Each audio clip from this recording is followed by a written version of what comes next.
ESG has really grown up over the past couple of years. What used to be a side conversation in annual reports is now fully embedded in how companies think about risk, performance, and long-term value.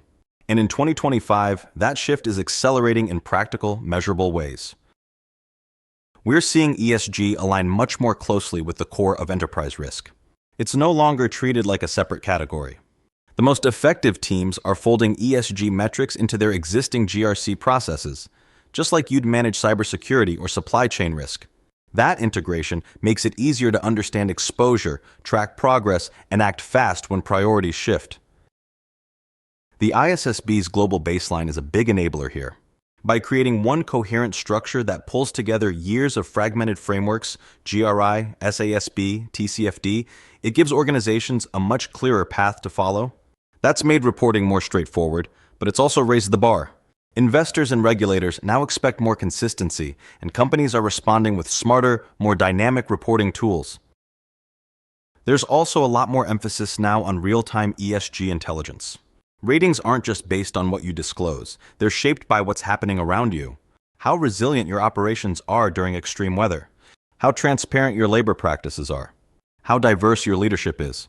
ESG scores are becoming more nuanced, and technology is playing a major role in helping organizations stay ahead. One of the more exciting developments is the use of ESG data as a lens for decision-making, not just disclosure. Whether it's vendor selection, site expansion, or product strategy, leaders are asking, how does this impact our ESG profile, and what risks or opportunities does it introduce? That's a big mindset shift, and it's opening the door to smarter, more sustainable growth. In parallel, regulatory expectations are evolving fast. The CSRD is setting the tone in the EU, but we're also seeing strong movement in California, Singapore, and Australia. It's not about being caught off guard, it's about building the capabilities now that let you adapt confidently as rules change. Companies that treat ESG as part of their core infrastructure are finding that when regulations do shift, they're already positioned to respond. The conversation around greenwashing has also matured. There's a real appetite now for transparency, not just in what companies are doing well, but in what they're still working on. Stakeholders want context, not perfection. That opens the door to more authentic communication and a stronger connection between ESG goals and business strategy. At the end of the day, ESG in 2025 isn't about checking boxes. It's about clarity, control, and credibility. When ESG data is well managed, when it's tracked, validated, and aligned with your broader risk posture, it stops being a burden and becomes a real strategic advantage.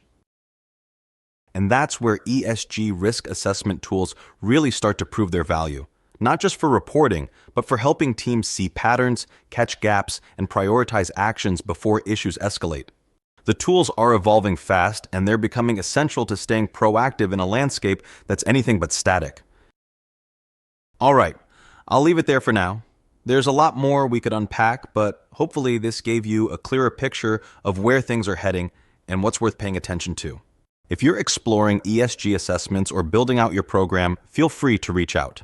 Always happy to keep the conversation going. Thanks for tuning in.